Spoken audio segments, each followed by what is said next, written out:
sendiri selagi membuat voice recording sering emosi sendiri, kesel dan marah-marah karena kebawa mangkal. Kok calon 2024 hanya dia lagi? Bahkan ada yang minta 3 kali lagi. Emangnya bisa menang lagi? Belum tentu, Ferguson. Jadi sebenarnya hal bernegara seperti apa yang membuat New Mind emosi? Kita berbagi strategi bernegara ala New Mind sekarang. New Mind mendukung wajib militer dan mereformasi militer secara total. Kita tahu yang sekarang menhannya entah bagaimana calon 2024 terkuat, namun asli terkuat dari apanya dan perubahan apa yang dibawanya kelak sebenarnya harus diperjelas. Rasanya sewaktu menjabat saat ini tidak terlalu revolusioner. Belum terlihat gerakan yang bakal menguatkan militer pertahanan Indonesia ke tingkat dunia kecuali akan membeli alat perang Indonesia jadi modern. Jujur, kata kuncinya adalah membeli. Jujur, hal seperti begini nggak revolusi banget sebenarnya, malah sederhana. Mengapa sederhana? Karena uangnya ngutang, alatnya beli dari asing. Itu bagi New Mind nggak keren, tetapi bagi Old Mind terlihatnya wah hebat. Kalau mau disebut keren, uangnya modal sendiri, belinya produk sendiri, itu baru keren. Kemudian kalau hanya bertahan dari apa? Siapa yang menyerang Indonesia? Itu Tiongkok menyerang pakai economic warfare. Jebol biar nggak karuan Indonesia. Marketplace punya Asyong, produknya Asyong semua. Bagaimana Chief Kemhan? Ini urusan Anda kan? Ora paham. Lah nanti bagaimana ketika jabat presiden 2024? Atau jangan-jangan orang di sekelilingnya aja yang pengen bosnya jadi di 2024 dan dirinya dapat jabatan gitu ya? Kalau demi jabatan ya silahkan. Tetapi kalau demi rakyat, ubahlah bernegaranya. Wahai rakyat, yuk selalu belajar dan melihat fakta data. Jadi kalau New Mind bagaimana mengelola Kemhannya, jumlah personil militer tidak akan ditambah dan dalam jangka menengah 10 tahun personilnya hanya tinggal 60% dari jumlah sekarang. Nah, akan timbul pertanyaan, jumlah penduduk tambah banyak kok tentaranya makin sedikit. Tentara akan makin profesional karena tentaranya yang pegang bedil hanya tinggal 30%. Sisanya tentaranya pegang kendali atas bentuk perang-perang lain, biological warfare, economic warfare, technological warfare, dan lain sebagainya. 30% tentara akan mahir menggunakan alat perang drone. Tentara garis depannya robot. Ngapain beli pesawat F-16, F-35? Mending beli 1 juta drone dilengkapi senjata dan kamera. Dan satu tentara bisa kendalikan 100 drone di war room. Lalu adakan wajib militer selama 6 bulan. SMA-nya hanya 2,5 tahun. 6 bulan terakhir wajib militer. Lulus wajib militer baru dapat ijazah SMA atau paket C. Strategi wajib militer 6 bulan mengurangi jumlah tentara tinggal 60%-an. Itu jauh lebih efisien daripada saat ini jumlah tentaranya hampir 1 juta personil beserta sipilnya yang anggaran APBN-nya 135 triliun yang ternyata 60%-nya buat biaya rutin kepegawaian, buat gaji dan fasilitas doang. Hanya nggak sampai 40%-nya buat alat perang. Tuh, malu-maluin aja. Sudah 5 menhan terakhir, gini semua gayanya. Old Mind semua gayanya. Tapi maaf loh ya, kalau informasi ini bikin sensitif atau menyinggung. Ini untuk perbaikan bersama. Kita nggak ngeritik buta. Lihat tuh, kita berikan solusinya. Turunkan jumlah tentara dalam 10 tahun tinggal 60%. Lalu berikan gaji mereka besar 3 kali dari yang sekarang. Keterampilan kekinian di-upgrade 3 kali kemampuan non-kombatannya. Mereka smart, elite, dan deadly. Lalu strategi kekuatan cadangannya ada di rakyat. Wajib militer menanamkan patriotisme, nasionalisme, teamwork, dan buddying, brotherhood. Tuh kan beda New Mind. Cocok nggak 2024 ketika hal yang menjadi kebiasaan kaum analis shadow kalau melihat sebuah fenomena itu langsung mengurut ke depan dan ke belakang. Misalnya pengukuhan Ibu Megawati sebagai profesor kehormatan, guru besar tidak tetap dari Unhan, Universitas Pertahanan, yang disertasinya adalah perjalanan dirinya mengelola negara sebagai Presiden Indonesia yang kelima. Ternyata Pak Jokowi ke Jawa Tengah, ke Semarang. Apa memang tidak diundang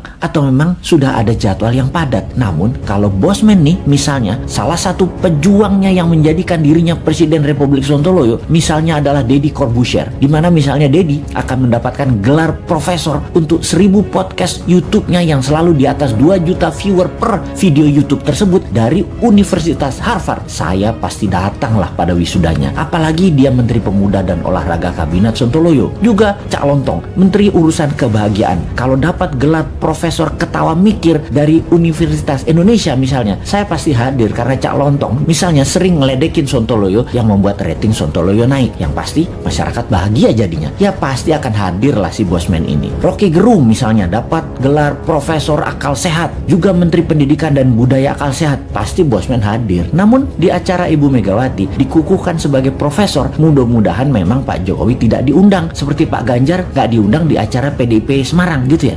Tapi sekali lagi, kok Pak Jokowi ke Semarang ya, ke Ganjar ya? Kenapa ya? Nggak ke Saudi sekalian urusin supaya Indonesia bisa berhaji misalnya?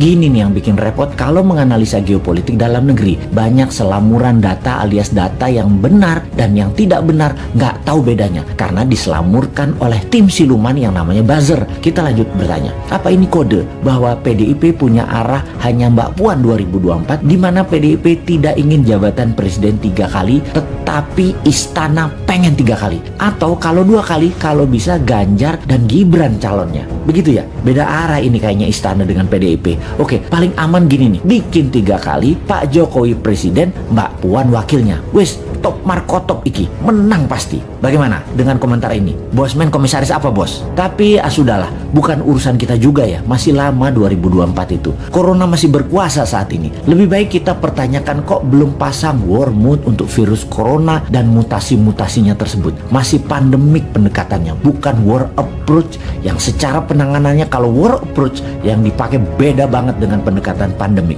Mudah-mudahan paham dengan apa beda war approach dan pandemic approach. Jangan sampai nggak paham pejabatnya, karena memang bahaya mengangkat pejabat yang nggak ngerti bernegara. Ngertinya ngumpulin massa untuk mempopulerkan seorang tokoh, lalu dapat gaji bulanan sebagai pejabat publik. Kaum New Mind banyak mengingatkan bahwa coronavirus bukan nature-made disaster atau bencana alam, tetapi man-made disaster, sebuah petaka ciptaan manusia. Berapa kali kita jelaskan bahwa virus ini diperkaya di laboratorium biologi. Berapa kali kita informasikan bahwa di tahun 2017, 2018 tes tool COVID-19 sudah terjual habis bahkan sebelum virus disebarkan. Sudah lebih dari 6 kali video dan tulisan Bosman di berbagai sosial media di take down begitu menggunakan istilah nama strategi untuk menyelesaikan COVID. Mungkin video ini pun akan terkenal lagi di take down karena akan membuka rahasia dengan code name White Dragon dan Black Dragon. Begini sahabat, apa itu White Dragon dan Black Dragon? Sebentar, gue celingukan lihat kiri kanan ngecek ada shadownya globalis sama shadownya Black Dragon nggak nih di WC jongkok gua yang lagi mengupdate. Hanya 44% dari GDP nasional, dan ini berbahaya dari kacamata orang yang mengerti ekonomi makro dan mikro di Indonesia. Maaf, informasi seperti ini memang terlihat nyinyir kepada menteri jagoan yang berprestasi internasional. Namun entah mengapa, mungkin karena nggak banyak yang paham ilmu ekonomi, maka melihat data seperti ini yang tidak membuat ekonomi bergerak ini saat ini terlihat biasa saja. Padahal kalau melihat dari indikator ekonomi seperti di awal tadi yang mendapatkan data bahwa uang beredar saat ini hanya 44% dari GDP nasional, ini artinya banyak sektor ekonomi yang sakit keras, sakit kronis. Sayangnya data seperti begini, yaitu yang 44% uang beredar, nggak banyak yang paham cara bacanya bahwa ini berbahaya bagi ekonomi sebuah negara. Malaysia, Filipina, Thailand itu 120%-an uang beredar dibandingkan GDP nasionalnya. Ini sama-sama kena COVID loh ya negaranya. Negara-negara di ASEAN ini dalam 7 tahun terakhir pertumbuhan ekonominya adalah 50%-an dibandingkan pejabat saat ini yang hanya bisa membuat 20% tumbuh dalam 7 tahun. Padahal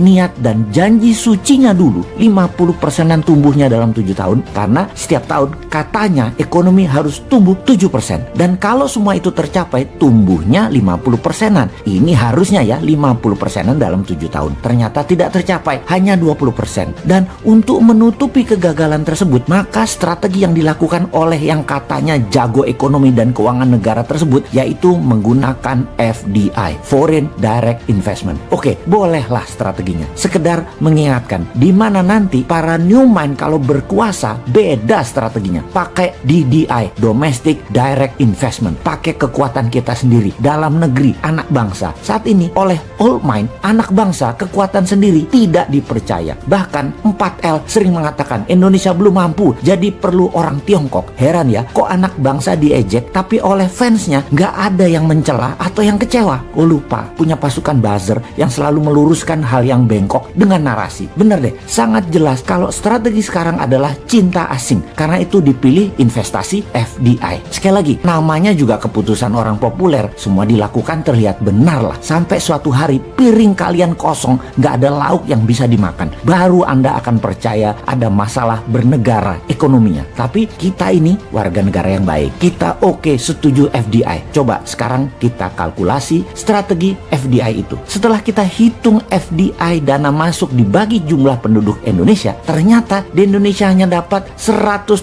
per orang FDI-nya. Dibandingkan Singapura tahun lalu, FDI masuk ke Singapura adalah $19.000 per orangnya. Jauh langit dari bumi FDI Indonesia dibandingkan Singapura itu. Oke, kita samakan dengan Vietnam kali ini. Bagaimana? Biar nggak hilang muka tuh pejabat yang sering dapat hadiah dari negara pemberi hutangan. Vietnam ternyata dapatnya $270 per orangnya dari FDI di tahun lalu di 2020. Oke, kita ke Malaysia sekarang. Malaysia, Filipina sama dengan Indonesia. $100. Seneng? Tahu kalau Filipina dan Malaysia sama dengan Indonesia? Seneng ya? Harusnya yang nggak seneng. Old mind seneng. New mind yang nggak seneng lah. Indonesia tuh punya segalanya yang Malaysia dan Filipina nggak punya. Kok hanya dapat $100? Lalu apa strateginya? Ya kembali ke klasik. Karena old mind bisanya cuma satu, yaitu hutang lagi. Oke, mau lihat dari kacamata mana indikator ekonominya sekarang? Bagaimana kalau kita lihat dari pertumbuhan kredit? Tiap tahun harusnya kredit disalurkan itu tumbuhnya 15% dibanding tahun sebelumnya. Di mana 15% itu pasti akan menumbuhkan 7%-an ekonomi. Namun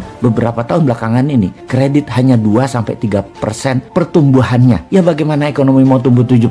Gak ada likuiditas begitu. Bisa mikir gak sih ini pejabat yang berkuasa tentang ekonomi? Jadi wajar kan tumbuhnya tahun lalu minus 2%. Lalu kita sudah hampir 4 kuartal nih minus terus pertumbuhannya. Kita lihat deh di awal tahun 2021 ini deh. Minus apa plus? Kalau minus jadi 4 kali atau 4 kuartal. Ini menunjukkan kinerja ekonomi negatif. Bahaya ini kalau rakyat mulai lapar. Tapi jujur deh, saya menilai bagus banget narasi para buzzernya. Sehingga rakyat nggak sadar ekonomi ke arah berbahaya. Keren buzzernya, keren, narasinya keren. Jadi bernegara pakai narasi ya baru kali ini. Kalau yang lain kan bernarasi pakai fakta dan pakai pertumbuhan ekonomi. Kalau sekarang pakai narasi, tapi narasinya emang keren. Asli nih, kalau ternyata sampai tahun 2021 akhir rakyat ekonominya makin berat, maka bisa-bisa pejabat populer tadi jadi nggak populer. Dan jangan sampai nengok semua ke bosman karena semua yang dikatakan bosman terlihat benar. Tar dulu, nggak benar juga bosman ini semua analisanya benar. Namun kalau utak-atik hitungan ekonomi rasanya jarang meleset. Lalu kalau sekali lagi sampai akhir 2021 ekonomi Indonesia masih minus, apa saran untuk mengatasi hal ini? Maka kaum new mind akan berkata gampang, tahun 2022 pemilu dipercepat aja.